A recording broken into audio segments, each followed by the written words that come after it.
Oi, gente! Estamos começando o MartaCast, um programa dedicado aos esportes femininos. O MartaCast é produzido pelo Coletivo Marta, grupo de pesquisa em comunicação e culturas esportivas, ligado ao Departamento de Comunicação Social da UFMG. O programa de hoje vai ser apresentado por mim, Malu Moura, estudante do 7º período de jornalismo e bolsista aqui no Coletivo Marta. Esse episódio está sendo gravado na terça-feira, dia 14 de abril, e você pode nos acompanhar no YouTube e nas plataformas de podcast. Toda quinta-feira, às 10 da noite, o MartaCast vai ao ar também na 104.5 FM, Rádio UFMG Educativo em BH e região metropolitana. Os destaques do programa de hoje são a vitória do Praia Clube sobre o Flamengo por 3-0 em casa, no primeiro jogo das semifinais da Superliga, a derrota do Minas em Belo Horizonte para Osasco, que se complica na outra semifinal, e a Bia Maia, que volta a vencer depois de 6 meses sem vitória nas chaves principais do torneio da WTA. Fica com a gente que nós vamos falar dessas e outras notícias das mulheres no esporte agora. Hoje eu estou aqui com minhas colegas de curso e vou pedir para que elas se apresentem. Carol? Oi, gente, eu sou Carol Freire, eu tô no 5º período de jornalismo aqui na UFMG e sou voluntária no Coletivo Marta. Oi, gente, sou Franciele Messias, tô no 6º período de jornalismo aqui na UFMG e sou voluntária no Coletivo Marta. Ei, gente, eu sou a Keila Guedes, sou aluna do 4º período de jornalismo aqui na UFMG e sou bolsista aqui no Coletivo Marta.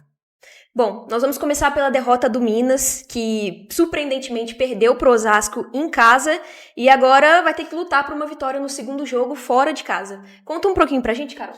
Pois é, na disputa, acho que foi o chaveamento mais disputado da semifinal, né, da Superliga Feminina de Vôlei. O Minas e o Osasco se enfrentaram na última segunda-feira, dia 13, e o time paulista, que é o atual campeão da Superliga, superou o time mineiro, mesmo com o apoio da torcida belo-horizontina. Então, o Minas perdeu em casa, o que foi ainda mais surpreendente.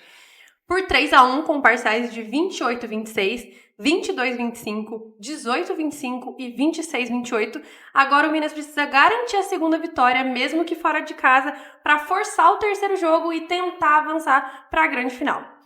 A partida ela se manteve bem equilibrada do início ao fim, com os times lutando ponto a ponto para tentar vencer, e o Minas levou a melhor na primeira parcial, forçando a ultrapassagem dos 25 pontos e fechando com os clássicos 2 pontos de vantagem. Daí pra frente, apesar de tentar resistir à pressão, a equipe mineira foi superada nos 3 sets seguintes e, especialmente no terceiro, apresentou muitas falhas na recepção, fazendo o Osasco abrir 7 pontos de vantagem. A melhor atleta da partida foi a ponteira Katie Bird, junto com a oposta Bianca Cubino, ambas do time paulista, que garantiram 21 e 22 pontos para o time, respectivamente. Já pelo lado mineiro, a Hillary Johnson foi o destaque com 22 pontos arrematados. Agora, como eu falei, se quiser garantir uma vaga na final, o Minas precisa vencer o jogo de volta, né? Que vai ser fora de casa na próxima sexta-feira, dia 17, no ginásio José Liberati, em Osasco, para forçar o terceiro jogo, daí sim em casa, e que vai definir, né? Caso o Minas ganhe o segundo jogo, esse terceiro jogo que vai definir quem segue na disputa para tentar ser o grande campeão da temporada 25-26. E como a Malu falou, foi um resultado bem surpreendente. A gente já sabia que ia ser um jogo disputado, a gente chegou a comentar isso na semana passada.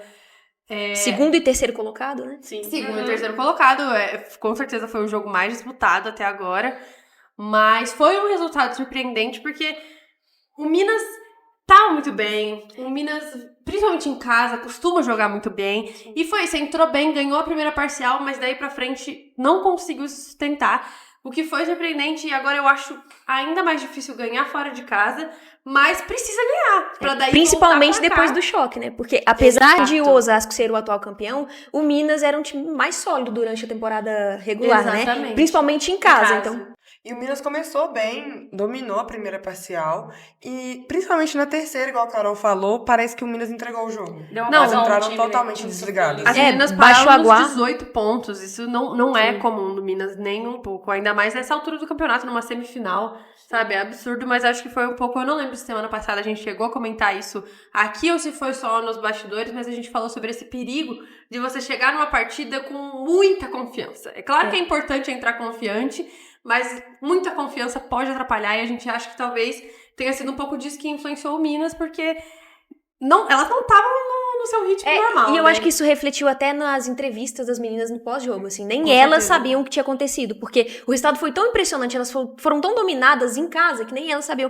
A Júlia Kudes deu entrevista depois, assim, nem ela tinha entendido o que tinha acontecido naquele jogo. Exato. E agora tem uma missão muito difícil, né? Jogar em Osasco e ganhar pra tentar voltar trazer de volta. Mas eu acho que, assim, apesar disso tudo, a gente também não pode tirar o mérito do Osasco, que tem um elenco impecável. A gente tava comentando antes da gravação sobre o show. Camisa pesada, né? Camisa pesada. Não, a Bright sabe jogar mata-mata. E o Osasco soube aproveitar. Aproveitou o Minas estava deixando o fundo da quadra muito vazio. Eles estavam aproveitando essa brecha e eles conseguiram. Exatamente. E aí agora vai jogar em casa, assim, com certeza elas vão estar mais confortáveis.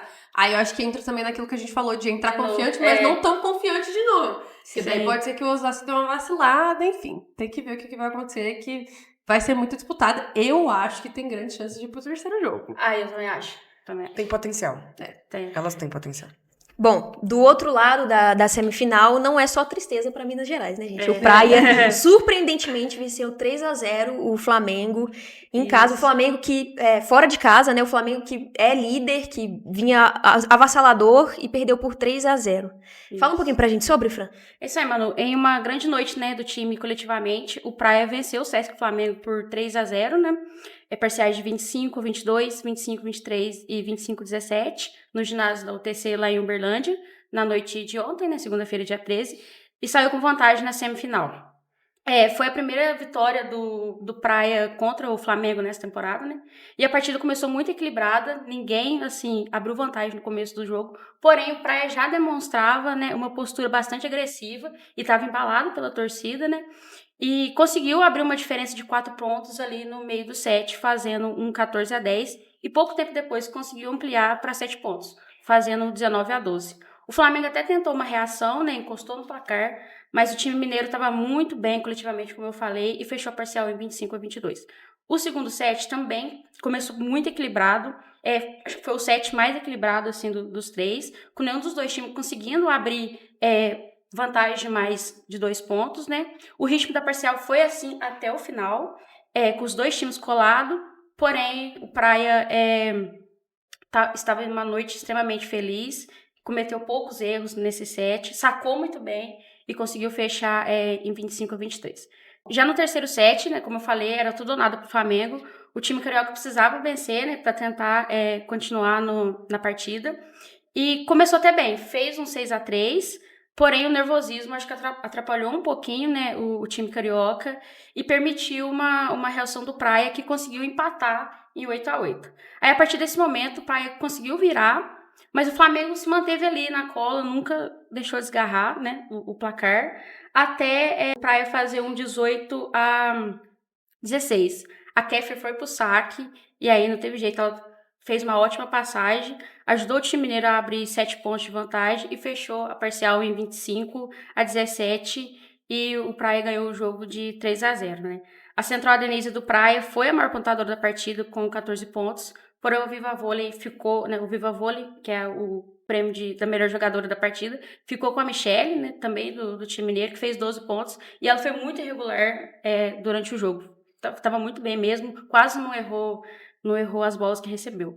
Bom, o próximo jogo entre as equipes será na sexta-feira agora, dia 17, no Maracanãzinho, no Rio de Janeiro. O Praia precisa vencer mais uma e se vencer, vai jogar a final da Superliga. Também foi um resultado muito surpreendente. Foi. Acho que ainda até mais, né? Até mais. Porque o Flamengo, como a gente falou, era o primeiro na fase classificatória. Tinha um favoritismo ali, né? Exato. Terminou o primeiro turno sem perder jogos. Sem perder jogos. E por mais que... E ganhou os 2 jogos do Praia na fase classificatória. Exato. E por mais que o Praia seja um time bom, tava indo bem... O Praia fazer um 25-17 com o Flamengo... Fora de casa. Não foi algo esperado, assim. A gente tava torcendo muito, né, pelo Praia, pra ele conseguir essa vitória, mas foi muito surpreendente, assim. Que bom para as meninas do Praia, mas isso demonstra que acho que o Flamengo também... Não tá com essa bola toda. Mas eu acho que a questão do Flamengo acho que foi o nervosismo. É um time muito jovem. E aí eu acho que o nervosismo pesou ali, porque a Kéfera foi pro saque e não saiu mais.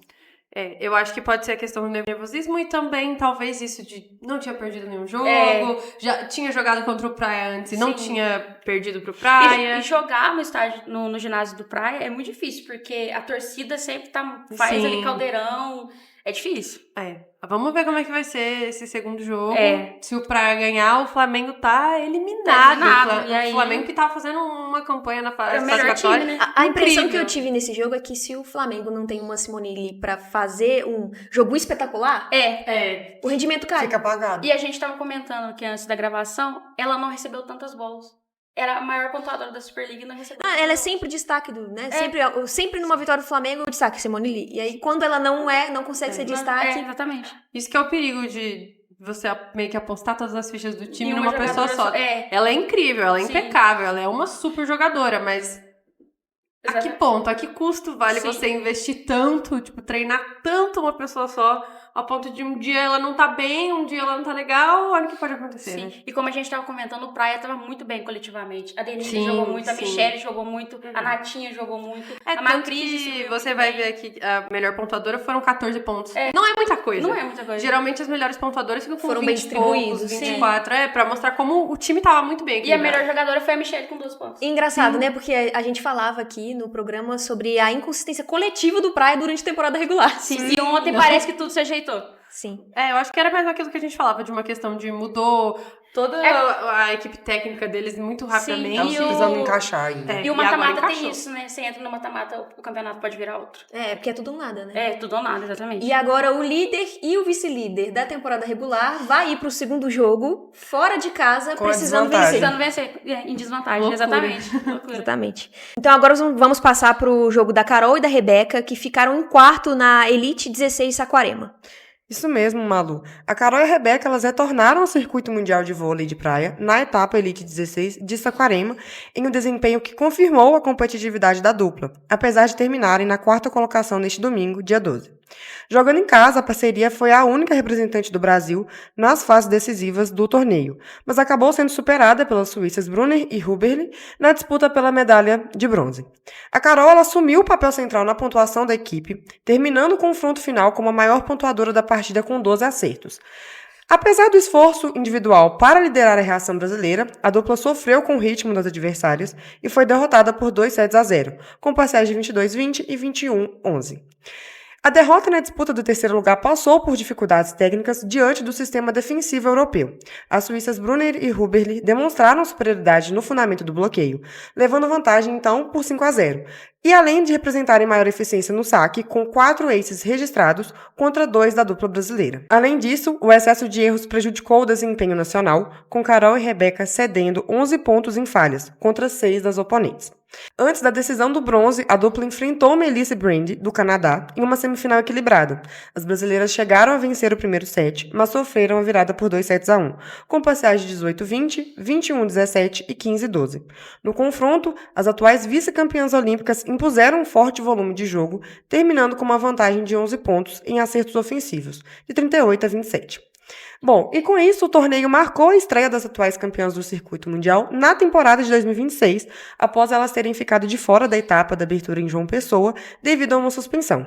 Mesmo elas terem ficado fora do pódio, a parceria manteve a consistência mostrada no título da etapa do circuito brasileiro na semana anterior e garantiu a melhor campanha do país em Saquarema.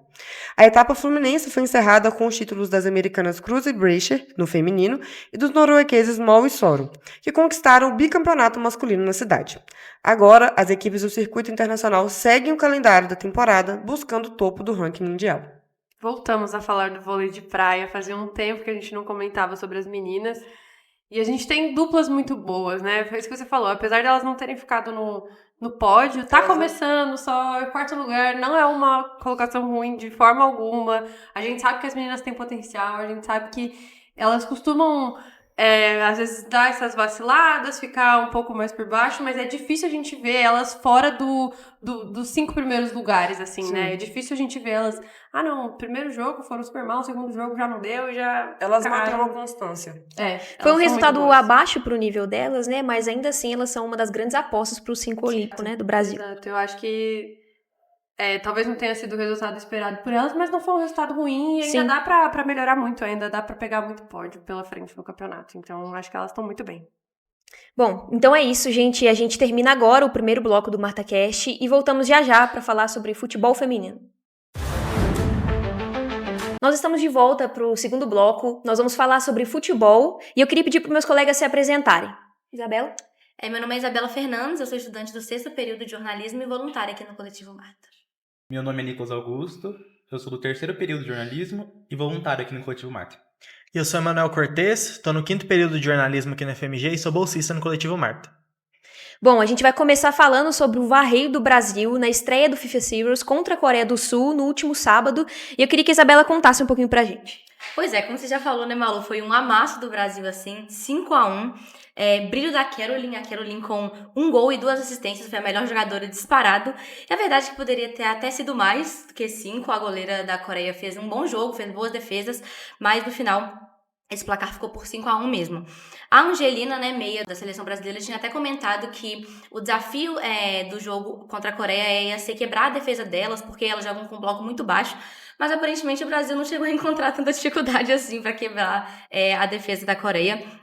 E, assim, o Brasil abriu 5-0 e aí o gol da Coreia foi aos 41 minutos do segundo tempo, no finalzinho. Por uma falha. Por uma falha da goleira que a Marisa ali acabou confundindo e aí, numa falha, foi esse gol de honra, né? O famoso gol de honra ali no finalzinho, só pra não ficar nesse 5-0. Bom, falando sobre os gols, o placar foi aberto com a Ari Borges, com uma ajeitada bonita da Isa Haas, né? Ela jogou aqui no Cruzeiro há um tempinho atrás, então acho que a gente lembra dela. E aí começou a brilhar a Caroline. Caroline deu 2 assistências seguidas, a primeira para a Ludmilla e depois para a Dudinha. E aí o 4º gol foi dela, com assistência também da Ludmilla, esse um golaço. Ela driblou a zagueira, encobriu a goleira, assim, foi realmente, acho que o gol mais bonito da partida. E o último gol também, da Tainá Maranhão, foi um de lançamento da Raíssa Bahia também, mas um golaço da seleção brasileira. Realmente uma atuação muito boa para esse torneio amistoso, né, que é importante para criar confiança e identificação também com o público brasileiro para a Copa de 2027. A CBF falou que é o principal objetivo do torneio aqui no Brasil. Então, ótima atuação do Brasil e vamos ver aí esse jogo contra a Zâmbia, que vai ser o próximo. Eu acho que, ainda que o nível da seleção brasileira e da Coreia do Sul sejam diferentes, né? O Brasil é uma seleção muito boa, com muitos talentos. Acho que a gente pode tirar de bom desse jogo, assim, foi as bolas longas do Brasil. Sim. Foram espetaculares, assim, foram 3 gols de bolas longas. O gol da Caroline, inclusive, ela recebe no meio de campo e corre até a grande área e mete aquele golaço.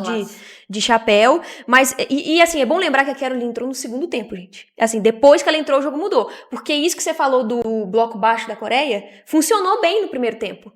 A verdade, teve defesas muito boas da Yoo Jin-sun, que é a goleira da Coreia do Sul, mas funcionou muito bem. Inclusive, o primeiro gol, aos 41 do primeiro tempo, saiu num desvio, né? Assim, a Isa Haas, ela domina, né? Dá o passe pra Ari Borges, mas acaba desviando e aí entra no gol. Então, assim, funcionou bem. Mas com a entrada da Caroline, que é a camisa 10, né? Jogadora do Manchester City, que é a nova cara da geração do Brasil, o jogo mudou completamente. A intensidade do Brasil foi outra, as bolas longas foi outra. Ela corre muito bem, né? Então, assim, qualquer bola que jogava lá na frente, ela chegava. Então, acho que esses são os pontos positivos. E o negativo é aquele gol no final, gente. Não dá pra tomar aquele gol. Não dá. Assim, foi muito feio. Foi muito feio. O Brasil deu sorte que já tinha feito 5, já tinha feito 5-1, mas foi uma bobeira, uma besteira. Foi um gol assim. A goleira e a zagueira ali abraçando a bola, não sabia com quem ficava. E a jogadora da Coreia do Sul saindo. Enfim, é um erro que realmente não dá pra cometer, mas acho que tem mais coisas boas do que ruins pra tirar desse jogo. O Brasil foi avassalador. Poderia ter feito mais, como a Isabela falou. Mas enfim, é isso. Agora a gente vai passar para os jogos nacionais. O Cruzeiro, ele recebe o Internacional e vai buscar manter a invencibilidade no Brasileirão e melhorar a colocação na tabela. Eu queria que o Emanuel contasse um pouquinho pra gente. É isso mesmo, na briga direta pela liderança do Campeonato Brasileiro Feminino, o Cruzeiro vai ter um confronto muito importante na próxima terça-feira, dia 21, contra o Internacional, jogo que vai ser na Arena do Jacaré, às 19 horas, e vai valer pela 7ª rodada da competição. Tem um detalhe muito importante para essa partida, né? Que o Cruzeiro teve várias atletas convocadas, agora recentemente, foram 7 atletas na seleção brasileira. A goleira Camila Rodrigues, as zagueiras Paloma Maciel e Vitória Calhau e a atacante Marília estão à disposição do Arthur Elias. E outras seleções, né, a gente teve também a Laura Felipe para a seleção do Uruguai, a Lorena Bedoya e a Gabi Rodrigues pela seleção da Colômbia, e elas estão aí para disputar a Liga das Nações. A Paloma Maciel, inclusive, que chegou recentemente ao Cruzeiro e foi convocada para a seleção brasileira pela primeira vez na carreira. Exatamente. E assim, já é um nome importante para o Cruzeiro, né? Assim, já tem uma posição de liderança. Com a saída da Isa Haas, ela vem e está sendo muito importante. Sim. E, e é uma notícia boa, assim, pra torcida celeste, é que provavelmente essas jogadoras vão estar disponíveis na partida, mas elas vão ter acabado de voltar da seleção, então a gente não sabe como é que vai ser o uso delas. Mas falando agora sobre a tabela, efetivamente, né? O Cruzeiro aí aparece na 5ª colocação, mas aqui na parte de cima tá toda embolada. Os 3 primeiros colocados são Corinthians, Palmeiras e São Paulo, tem 13 pontos, e o Cruzeiro aparece em 5º com 12, assim como o Flamengo. Então tá uma briga muito apertada ali na parte de cima. Então, se o Cruzeiro vencer, ele pode assumir a liderança, mas vai depender de alguns outros resultados também, né? Então, todas as equipes que estão na frente precisam empatar ou perder, precisam tropeçar. Mas enfim, ainda no começo do campeonato já tá se desenhando uma briga muito boa na parte de cima, né? Sim, bem acirrado, né? Uhum. Bom, mas agora a gente vai falar sobre a parte mais de baixo, né? Que é o Atlético reencontra o Santos na próxima rodada, após a eliminação na semi do Brasileirão A2. São 2 clubes que subiram esse ano, né? E, Isabela, conta um pouquinho pra gente. Pois é, esse jogo vai ser dia 20, né? Na segunda-feira, Atlético e Santos vão se enfrentar em Santos pela 7ª rodada do Brasileirão. Na 6ª rodada, só relembrando, o Atlético perdeu para o São Paulo por 2-1 e caiu para a 15ª colocação, ali pertinho da zona de rebaixamento. O Atlético tem só 4 pontos, né? Uma vitória contra o Vitória e um empate contra o Juventude. E falando um pouco sobre a preparação para esse jogo, né, a técnica Fabi Guedes teve muito tempo aí, quase um mês inteiro de treinamento por causa da parada para a FIFA Series, para poder investir em treinamentos mesmo, em tática com as jogadoras. E um ponto positivo para esse jogo é que o Atlético tem pouquíssimas jogadoras no departamento médico, são 3 só. A lateral Bárbara Melo, que precisou passar por cirurgia depois de uma lesão na coxa esquerda.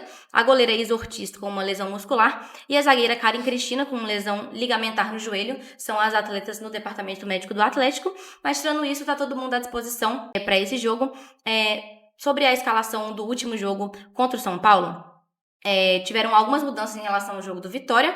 Então, por exemplo, a goleira foi diferente nessas 2 últimas partidas. A técnica trocou a Mike pela Weber no jogo. Sobre a defesa, as 4 ali da defesa, a Nini, a Giovana Barraca, a Ingrid e a Giovana, elas jogaram esses 2 últimos jogos, então vinham sendo mantidas aí essa linha de defesa. Não sei se a treinadora vai fazer alguma mudança, né, a respeito, porque o Atlético tem tomado bastante gol, então é importante, talvez, uma mudança aí nessa linha de defesa.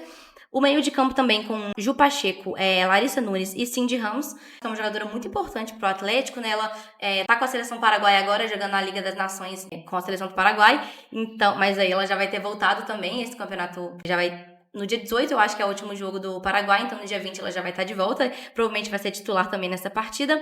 E uma mudança também nesses 2 últimos jogos é a Kellen Bender no lugar da Amália, ali no ataque, e a Thalita e a Pimenta, que vinham sendo titulares sempre. E tem a Anne Marabá, que também é uma alternativa que pode vir do banco ou pode começar como titular, dependendo aí do que a treinadora pensar para esse jogo. Vamos ver como vai ser a escalação da Fabi Guedes para esse Atlético precisando vencer, né? Vai ser um jogo interessante, né? Porque não só são 2 times... E eu acho que esse jogo vai ser interessante porque não só são 2 times que acabaram de subir do A2, como são 2 times que estão sendo reformulados, né? A gente sabia que o Atlético não teria vida fácil quando subisse pro A1. Por tudo que passou nos últimos anos, pelo investimento que recebe. O Santos tá em 8º, né? Então, assim, acho que vai ser um jogo interessante para ver em que nível cada um deles estão. Mas é o início, né, do jogo, do campeonato, são 6 partidas até agora, então vamos ver. O Santos tá mal também, o Santos não tá bem, ganhou uma partida só, então acho que pode ser interessante pro... Sim, a gente ainda tá naquela fase de que um empate, uma vitória, uma derrota muda todo o cenário da tabela, né, então não dá pra se prender a isso até o momento. Vamos pro A2, o Itabirito se prepara pra tentar uma recuperação contra o Vila Nova, e eu queria que o Nicolas contasse um pouco pra gente sobre. Então, o Itabiri se prepara para enfrentar o Vila Nova no próximo domingo, no estádio Nésio Brasileiro Alvarenga, em partida válida pelo Brasileirão A2. O Itabiri começou muito bem o campeonato, começou com 3 vitórias seguidas, e a gente se animou muito com o time. Só que, na última rodada, na 4ª, o Itabiri perdeu para o Vasco de 3-0, uma partida muito ruim, principalmente por ser em casa, foi uma partida péssima, parecia que era visitante, parecia que era um time muito inferior ao Vasco. Então a gente espera que nesse jogo o Itabiri possa se comprovar, possa mostrar o futebol que está mostrando antes e principalmente se mostrar contra o Paysandu. O Vila Nova, ele tá mais ou menos na mesma situação que o Itabirito. Ele começou perdendo, mas conseguiu vencer 2 vezes seguidas, só que perdeu a última rodada também. Então tá vindo para esse jogo para se provar. Uma coisa que eu achei bem curiosa é que as 2 equipes são bem novas, então só se enfrentaram 2 vezes na história inteira. E as 2 vezes foram no ano passado, na semifinal do Brasileirão A3. Nesses 2 jogos, quer dizer... foram 2 empates, um por 3-3 e um por 1-1. E 3 dos 4 gols do Vila Nova foram da Vânia, que agora defende o Itabirito. Então tem uma chance gigantesca de uma lei do ex bizarra, de uma jogadora que praticamente tentou o máximo ali eliminar o Itabirito no passado e que agora pode botar o Itabirito de volta para esse caminho de vitórias. O Itabirito ele treina na Sociedade Hípica de Minas Gerais em Contagem até sexta-feira. Elas viajam no sábado para Goiânia para encarar o Vila Nova. No domingo, às 3h30. O jogo vai ser transmitido pela Federação Goiana de Futebol e o Itabirito está sem nenhuma baixa. Então, do último jogo para esse, capaz que tem algumas mudanças, talvez no gol, com a Karen Hipólito, que foi muito mal no último jogo, principalmente no jogo por baixo. Talvez ela saia, volte a Marcele, que foi a goleira que subiu com o Itabirito. Da zaga para frente, é difícil ter mudanças, talvez no ataque. O ataque do Itabirito, o ataque tá mudando bastante, enquanto a zaga e o meio campo, principalmente, está muito fixo, está muito bem. Com a De La Torre, com a Bruna Vitória e com a Luana Rodrigues. As 3 estão muito bem no meio campo, a defesa está muito bem também. O ataque tá mais ou menos, a Ariane tá indo bem, a Ju Farias, alguns jogos tá indo bem, mas falta ainda a terceira jogadora no ataque para fechar, então a gente não pode afirmar, certo, qual jogadora vai jogar ali, mas pode ter certeza que a defesa e o meio campo vão ser Thalita, Hilary, Flávia Gil e Erika Gomes, e no meio campo, De La Torre, Bruna Vitória e Luana Rodrigues. Bom, ainda que o A2 ainda esteja no início, né, são 4 partidas até o momento, o Itabirito é o 5º colocado e o Vila Nova é o 8º. Bom, então a gente termina agora o segundo bloco do MartaCast e voltamos já para falar sobre tênis feminino. A gente está de volta para o terceiro bloco do MartaCast e agora nós vamos falar sobre tênis. Eu vou pedir para as meninas se apresentarem. Ingrid? Oi, eu sou a Ingrid, eu estou no 6º período de jornalismo aqui na UFMG e sou voluntária no Coletivo Marta. Sou a Vivian Martins, sou estudante de 3º período de jornalismo e sou voluntária no Coletivo Marta. Bom, e nós vamos começar por uma notícia que a gente estava esperando há muito tempo. A Bia Dadimar, ela estreou com vitória no WTA 125 de Oeiras como cabeça de chave. Conta um pouquinho pra gente sobre, Ingrid. Sim, a Bia, ela voltou a vencer em uma chave principal de simples depois de um início de temporada bem oscilante dela, né? Teve a troca de técnico, inclusive esse jogo é o primeiro jogo da Bia com a orientação do novo técnico, o espanhol Carlos Martínez Monet, e ela derrotou a tenista da casa, a portuguesa Francisca Jorge, no WTA 125 de Oeiras, em Portugal, por 2-0, com parciais de 6-4 e 7-6, com um tie-break de 7-3 no segundo set. A partida ela foi realizada na manhã dessa terça-feira, dia 14 de abril, e durou um pouco mais de 2 horas.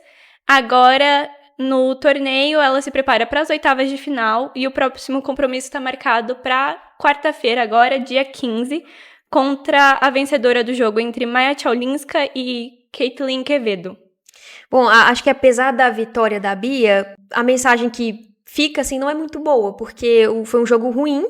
Ela não jogou bem, assim, ela ganhou de 2-0. Quem, né, olha só o placar, acha que foi uma vitória consistente, mas não foi. A Bia, ela começou sendo quebrada logo de cara e devolveu a quebra, tudo bem, mas foi um jogo muito pegado, muito físico, ela não conseguiu impor muito bem o jogo dela. No segundo set, ela teve a oportunidade de fechar em um game de serviço, mas sofreu a quebra mais uma vez, um jogo com muitas quebras, e aí foi tie-break. No tie-break ela sobressaiu, né, tudo mais, ganhou de 7-3, mas eu acho que o que fica, assim, é que ainda pareceu mais do mesmo do que a gente já tava vendo do jogo da Bia, assim.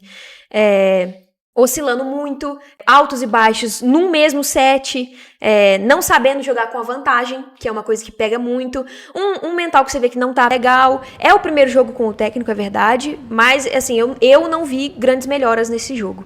É o que a gente tava conversando, né? Era uma adversária tecnicamente mais baixa, ela é top Sim. 200. Se fosse uma adversária um pouco ali mais no nível da Bia, que tá ali no top 70, ela não conseguiria voltar. Sim, pois é, no segundo set ela venceu o primeiro, e aí ela faz o que ela vem fazendo nos últimos tempos, que é baixar demais no segundo set, e aí a Francisca Jorge abriu 3-0, e se é outra adversária não dá pra voltar, sabe, assim, depois ela foi e devolveu 4 games seguidos, mas se é outro fica difícil, sabe, ela, né, como você falou, é 188 do ranking, e se fosse outra, de uma posição um pouco melhor, como é que ia ser, sabe? E jogos longos que a gente via muito a Bia dominar há um tempo atrás, alguns anos Sim, atrás. pelo físico, né? Pelo físico, e hoje em dia ela não dá mais conta de um jogo ali que beira as 3 horas, que nem era em 2023. Sim, esse inclusive foi o 11º jogo da Bia na temporada e foi a primeira vitória na chave de simples. Foi a segunda vitória no ano, a primeira ela conseguiu num quali e, assim, são resultados péssimos. Ela subiu um pouco no ranking, uma posição, ela é 69 do mundo agora, mas isso por causa de queda de alguns outros atletas. Então, ela foi para esse torneio de Oeiras, que é 125, para tentar se recuperar, né, voltar, pegar um bom ritmo. No saibro, que é o forte dela, mas nesse primeiro jogo, assim, não vi grandes melhoras. Vamos esperar para ver o segundo jogo. Tomara que ela se reencontre. É a cabeça de chave número 1. Então, acho que esse é o momento para ela mesmo. Seguindo, o Brasil ele dominou a sazonal e avança para os playoffs da Billie Jean King Cup. Eu vou pedir para a Vivian falar um pouco para a gente sobre. Isso, Malu. O Brasil finalmente está de volta aí à elite do tênis feminino na Billie Jean King Cup, depois de cair no final do ano passado contra a Austrália. E teve vitória em 10 das 11 partidas disputadas. No primeiro dia ganhou de 3-0 do Chile, depois 2-1 na Argentina, 3-0 no Peru para enfrentar o México, valendo a vaga, que foi o segundo lugar do grupo B. O Brasil pegou primeiro no grupo A, pegou o segundo do grupo B por 2-0 também. E com nomes novos na convocação, né? A gente teve a Nawane, teve a Vitória, a Ana estreou, teve aí 2 convocações antes dessa, mas não tinha entrado em quadra ainda pelo Brasil. E a Naná já tinha entrado no final do ano passado, mas foi a estreia da Vitória, foi o retorno da Gabi Sé, e agora o Brasil espera o sorteio, que vai ser realizado na semana que vem, no dia 23 de abril, na quinta-feira, e para ver quem vai pegar para a disputa do playoff em novembro de 2026. E pode pegar Suécia, Hungria, França, Tailândia ou Indonésia, que venceram outros zonais, ou Austrália, Canadá, Japão, Eslovênia, Polônia, Suíça e Estados Unidos, que perderam os playoffs qualificatórios agora em abril também. E é ver como que vai ser isso, como que o Brasil vai voltar, se vai voltar com os nomes que a gente já esperava, de Luísa, de Bia, que acabaram ficando de fora dessa convocação por outros motivos, né, por lesão, por reformulação do calendário, ou se vai continuar apostando nesses novos nomes, né? E acho que de interessante que a gente pode tirar desses jogos foi a participação da Gabriela Sé, né? A gente chegou a falar sobre como ela agora seria a nova figura de liderança com a ausência da Bia e da Luísa, e acho que ela representou legal, né? Sim, ela estreou com pneu, ela teve um duplo 6-0 contra a Antônia Vergara em menos de 1h30. E a Gabi sempre muito boa nas saídas de fundo, e a gente viu isso mesmo com a altitude, que normalmente a gente peca ali no controle de bola um pouco, mas penou ali no último jogo também contra o México e teve que ganhar de virada, muitos rallies longos que a Gabi ganhou alguns, a adversária ganhou outros, mas aí que pegou essa questão do controle de bola da altitude, mas a Gabi conseguiu alguns resultados indo à rede, que é uma coisa que a Gabi às vezes não consegue tanto, mas nesse jogo ela conseguiu, e ela escapou de 3 breakpoints no terceiro set e teve 7 para quebrar. E passou na frente para vencer a partida só no penúltimo game e sacou para o jogo para fechar e cravar a classificação do Brasil para os playoffs mundiais aí. Então, muito bom ver o Brasil de volta, né? É um jogo desgastante, assim, né? E acho que das meninas, assim, Nawane e Vitória, a gente estava falando antes aqui, apesar de terem enfrentado os oponentes que não estão ali no nível delas, né? Assim, jogando, ganhando rodagem que a gente vai ver a evolução, né? Então, teve bons resultados também. A Nawane, que inclusive entrou pro top 10 juvenil, ao lado da Vitória Barros, e foi convidada para participar do Quali de Madrid. Eu vou pedir para a Ingrid falar um pouquinho sobre pra gente. Sim, o ranking da Federação Internacional de Tênis, ele teve a última atualização e a Naná subiu uma posição e agora é a número 10 do mundo. Com esse avanço, ela se juntou à Vitória Barros, ocupa o 8º lugar e garantiu um feito histórico para o Brasil. É a primeira vez que 2 tenistas brasileiras ocupam simultaneamente o top 10 juvenil. E a Naná alcançou a 10ª posição com 1.834 pontos e a Vitória soma 1.925. Essa subida ela aconteceu por uma queda, a saída da austríaca Lili Tager, do ranking juvenil, já que agora ela se dedica exclusivamente ao circuito profissional. E, assim, vale relembrar que as 2 tenistas elas têm 16 anos e já vem chamando a atenção por essa maturidade de jogo, o embate físico também e o preparo físico em quadra delas. Elas jogaram na Billie Jean King Cup, se destacaram bastante, foram como a Malu disse, adversárias um pouco mais abaixo do nível delas, mas Elas vêm com vitórias sólidas, dominantes e vêm evoluindo, inclusive jogando algumas partidas também do circuito profissional, né? A Nanak também já tem título profissional. Sim, e como consequência dessa boa temporada da Naná, ela recebeu um convite para participar do Masters 1000 de Madrid, que é um torneio no Saibro, da Espanha, né? E vai ser realizado nos dias 20 e 21. Ela tem que vencer 2 jogos para poder entrar, mas assim, um baita convite, né? Além dela, foram mais 5 jogadoras que receberam, e todas nessa faixa etária de 16 a 20 anos. Mas assim, é incrível, vai ser a primeira vez que ela participa de um torneio desse nível 1000 é gigantesco. Para ela que ainda tá no juvenil, né, tá fazendo essa transição pro profissional, tem só 16 anos. Então assim, acho que vai ser uma boa oportunidade para ela.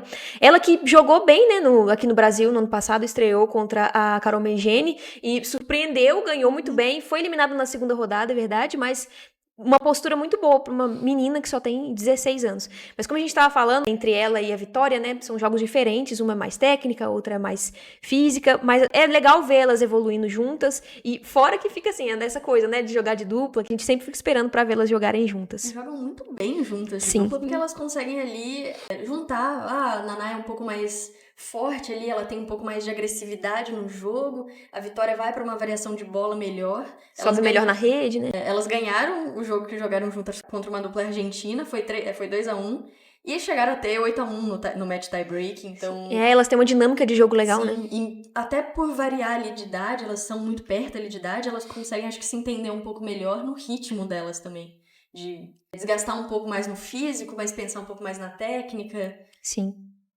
Bom, é isso. Agora, para fechar o bloco do tênis, nós vamos passar por um giro das outras notícias da modalidade que estão publicadas no revistamarta.com. A tenista brasileira Vitória Miranda teve mais uma boa semana no calendário da Federação Internacional de Tênis em Cadeiras de Rodas. A mineira de 18 anos, que atualmente ocupa o 30º lugar no ranking da ITF, chegou à decisão do ITF 100 de Houston, nos Estados Unidos, após uma campanha consistente até a final, mas acabou superada pela chilena Macarena Gabrielana por 2-1 em duplo 6-2.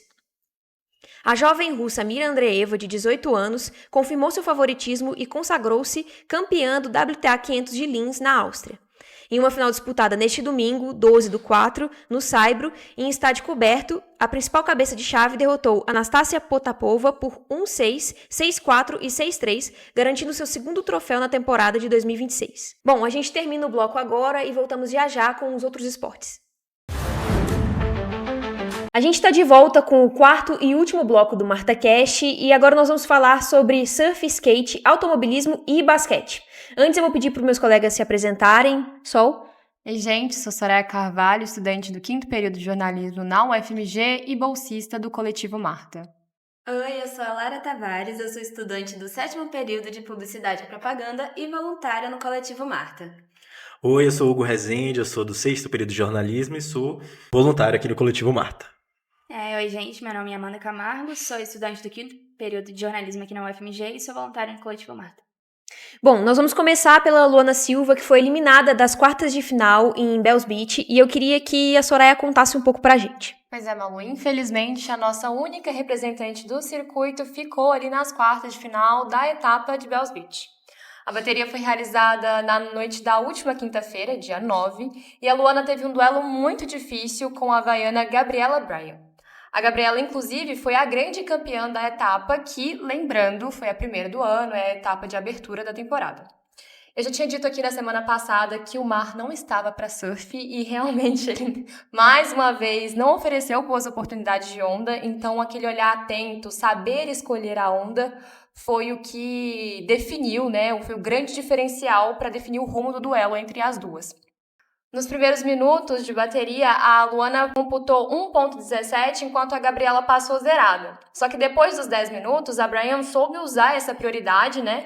E achou um ondão que lhe rendeu a nota de 8.0 dos juízes. Precisando reagir, a Luana até tentou ser mais ativa e mais consciente na escolha da onda.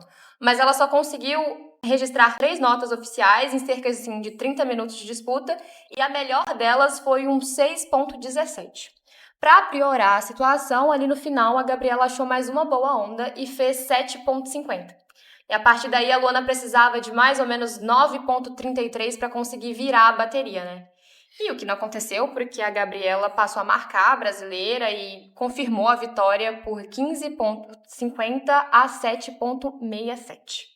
Dessa forma, a nossa brasileira encerrou a sua participação em Bells Beach com o 5º lugar, com 4,745 pontos no ranking. E a Luana volta às águas agora para a segunda etapa da temporada, Margaret River, Austrália, entre os dias 16 e 26 de abril. A gente estava esperando ali um rendimento, um desempenho tal qual foi no ano passado, que ela chegou na final, mas infelizmente não foi dessa vez. Mas o surf, assim, é muito engraçado, né? Eu, antes de começar a assistir, eu costumo acompanhar bastante nas Olimpíadas. A gente fica com essa ideia de que é só surfar bem uma onda, né? Mas não, assim, tem muitas nuances por trás. Você tem que saber a hora certa de pegar a onda, qual onda pegar. E aí tem essa coisa de, no final, também ficar marcando o seu adversário, né? Assim, eu vou pegar essa onda, não vou, é minha, não é sua. Eu tenho a primeira mão, você tem a segunda. Então, assim, depende muito de como o mar tá realmente pra que o atleta possa ter um bom desempenho ou não. Então, assim, a Luana Silva, ela é super talentosa, ela poderia ter ganhado se fosse ondas diferentes dessa, né? Então... Sim, de fato, nesse confronto, o que marcou ali foi o fato da Gabriela ter escolhido muito bem as ondas que ela iria surfar. Sim, é isso, né? Assim, você não treina só o jeito que você surfa a onda, mas o mental pra saber quando pegar elas. Bom, indo adiante, vamos passar para a dupla feminina inédita no SG28, que estreia e marca abertura na NASCAR Brasil de 2026. Eu queria que a Amanda falasse um pouco sobre pra gente. Foi isso mesmo. A NASCAR Brasil, ela deu início à sua temporada de 2026 com algumas novidades importantes, incluindo um carro novo, algumas mudanças no regulamento e a estreia da equipe SG28 Racing no grid. O campeonato, ela teve sua primeira etapa, iniciada agora na última quinta-feira, no Autódromo Internacional de Santa Cruz do Sul, marcando um momento histórico para o automobilismo nacional. Com a chegada, a categoria SG28 Racing, passa a ser a primeira equipe na NASCAR Brasil a contar com uma formação 100% exclusivamente feminina. E a confirmação da dupla, ela veio na última quarta-feira, dia 8, com o anúncio da pilota Bruna Tomaselli para a temporada de 2026, ao lado da Tatiana Calderon. A Tomaselli, de 28 anos, garantiu lugar no grid após ela não ter conseguido estrear na Stock Car nesse ano, mas ela segue representando a equipe, só que agora em outra categoria. Na pista, a equipe levou 2 novos Mustangs preparados pela Poli Motorsport, e a Bruna assumiu o Mustang de número 97, enquanto a Calderon ficou com o carro de número 25. Com a trajetória consolidada no automobilismo nacional, a Tomaselli, ela destacou a importância da parceria, classificando ela como uma parceria histórica e demonstrando bastante confiança no potencial da equipe para disputar algumas posições mais avançadas no grid nas próximas etapas. Já a Tatiana Calderon, ela chega à NASCAR Brasil com uma experiência muito grande internacionalmente, incluindo passagens pela Fórmula 2, pela Indy e como pilota de testes na Fórmula 1. Ela pilotava pela equipe da Alfa Romeo, a atual Sauber. E mais recentemente, a colombiana, ela também vinha se destacando e se dedicando às provas de endurance na IMSA. A etapa de abertura, disputada ao longo do final de semana em Santa Cruz do Sul, encerrada no domingo, dia 12, definiu as primeiras posições do campeonato. Após as corridas, a Tatiana Calderon apareceu na 17ª colocação, com 2 pontos somados, enquanto a Bruna Tomaselli ocupa o 20º lugar, ainda sem pontuar. Lembrando que é apenas a primeira etapa do campeonato, então as meninas, elas estão com bastante expectativa, então ainda tem muita coisa nova pra vir por aí. Muito legal ver o crescimento da modalidade assim no país, principalmente se a gente for ter em vista, né, que o público majoritário que vem crescendo do automobilismo são mulheres, né, então bem interessante. Na sequência, né, agora a gente vai falar sobre a Maria Lúcia, que conquistou o primeiro título de STU na etapa de Criciúma. Eu queria que a Lara contasse mais sobre pra gente. Isso mesmo, nesse domingo, dia 12, a gaúcha Maria Lúcia, ela subiu ao pódio da etapa de Criciúma, do STU National de 2026, na categoria Street. De apenas 16 anos, esse é o primeiro título dela no circuito, e ela já mostrava seu alto rendimento nas semifinais, ela se classificou com a melhor pontuação, e nas finais ela teve uma ótima execução. Ela completou suas 3 voltas e todos os bomb tricks de forma precisa. Na sua primeira volta, ela alcançou uma nota de 86,01, mas ela não parou por aí. Na segunda volta, ela alcançou 91,75 pontos, entrando para o Nine Gang, que são os skatistas que alcançam uma pontuação acima de 90. E, por fim, ela terminou a disputa com 94,18 pontos. O pódio finalizou com a Maria Lúcia em primeiro, a Duda Ribeiro em segundo, com um total de 90,02 pontos. A Gabi Mazeto em terceiro lugar com 88,29 pontos. É um fato interessante que o pai dela tá sempre lá apoiando ela, ele também é skatista, o Nilson Jesus, e é muito legal ver a família apoiando o esporte assim. É um marco muito importante para atleta e também revela como o skate nacional tá revelando novos talentos. Efeito fadinha, né, gente? Assim, é muito legal ver, porque até quando ela não tá, né, participando, tá afastada por lesão e tal, a gente ainda vê um pouco do legado dela, né? Ainda tão nova já com o legado, né? Mas muito interessante. Bom, agora seguindo pro basquete, a gente vai falar sobre o draft da WNBA, que surpreendeu com 4 atletas da UCLA, selecionadas entre as 10 primeiras escolhas, e eu queria que o Hugo falasse um pouco pra gente. Pronto, é um assunto que eu gosto muito, tô muito feliz de falar, porque é basicamente o começo da temporada. A temporada ela começa muito a partir do draft da NBA, que o draft nada mais é do que grandes jogadoras, né, principalmente pelo universitário ou pelos outros lugares do mundo, que são selecionadas para jogar pelos times da WNBA. Elas são literalmente escolhidas pelos times que têm interesse, tem uma projeção de quem vai em primeiro, quem vai em segundo, e a gente vai falar um pouquinho sobre. Isso aconteceu ontem, né, dia 13 de abril, pela noite, o draft da NBA de 2026 desse ano, e nesse evento elas foram realmente escolhidas, né? Muitas que vêm do basquete universitário, outras que vêm realmente do basquete profissional, por exemplo, da Espanha, e vieram jogar agora pelo draft da NBA.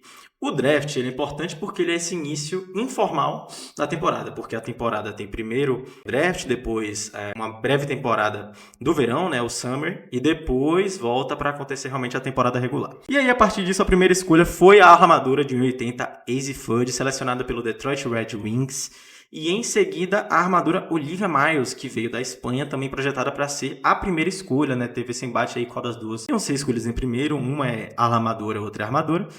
E em terceiro veio a pivô Ava Fem, que ouviram todos esses nomes serem anunciados, né? Primeira, segunda e terceira. E esse destaque do CLA é muito importante, porque logo elas foram selecionadas 3 jogadoras do 4º ao 6º lugar e uma também no 8º lugar. E aí vamos para esses destaques. Por que é importante falar disso? Porque essas jogadoras da UCLA, elas já tinham se mostrado muito importantes no universitário, né? O UCLA Bruins acabou de ganhar a NCAA, né, que é esse modelo universitário de basquete feminino, que elas nunca tinham ganhado desde 1978, antes do modelo ser o NCAA. E aí, né, a UCLA Bruins, né, que pode ser chamada também de Universidade Califórnia de Los Angeles, acabou de ganhar esse March Madness e superar a tradicional Universidade da Califórnia do Sul. E aí, a partir disso, as 3 jogadoras de destaque que foram escolhidas nesse draft são a Lauren Betts, a pivô com 2-1, que foi MVP do torneio, draftada pelo Washington Mystics, a Gabriela Jaques, que também é irmã do Jaime Jaques, do Miami Heat, armadura de 1,83, que devido à sua atuação na final, ela mudou de posição, porque ela estava projetada para ser a 11ª, mas ela acabou sendo a 5ª escolha do draft, né, a armadura de 1,83. Em terceiro, né, outra jogadora também da UCLA foi a Kiki Rice, que antes da final era projetada para a 13ª escolha, mas foi draftada na 6ª escolha do primeiro round do draft pelo Toronto Tempo. E assim, pra quem não sabe, principalmente nessas ligas americanas, assim, o draft é um evento inicial da temporada, porque essas atletas, elas já são conhecidas pelo público que acompanha a liga bem antes de serem draftadas. Muito, muito antes, porque muitas universidades e muito do basquete universitário às vezes tem mais audiência, é mais assistido do que vários jogos da NBA. Por exemplo, esse evento do March Madness que reúne esses principais times da temporada regular do universitário. Sim, e a verdade é que a carreira desses atletas já começam antes mesmo de... Exatamente. Então, assim, é muito forte. Esporte universitário lá é muito forte. E 4 atletas bem colocadas de uma mesma universidade é realmente muito interessante. Para fechar o programa, a gente vai passar por um giro das outras notícias de diversas modalidades que estão publicadas no revistamarta.com. O Sampaio Basquete dominou o SESI Araraquara e agora se mantém como o único time invicto da LBF. Com partida válida pela 7ª rodada da Liga de Basquete Feminina Brasileira, a equipe tricolor superou o rival das últimas 3 temporadas neste domingo, dia 12, e disparou na liderança com 7 jogos e 7 vitórias. Jogando em casa com o estádio Costa Rodrigues lotado, a equipe maranhense venceu o time paulista por 76-49. O Brasil encerrou o domingo com 2 pódios na etapa de Tashkent da Copa do Mundo de Ginástica Rítmica no Uzbequistão.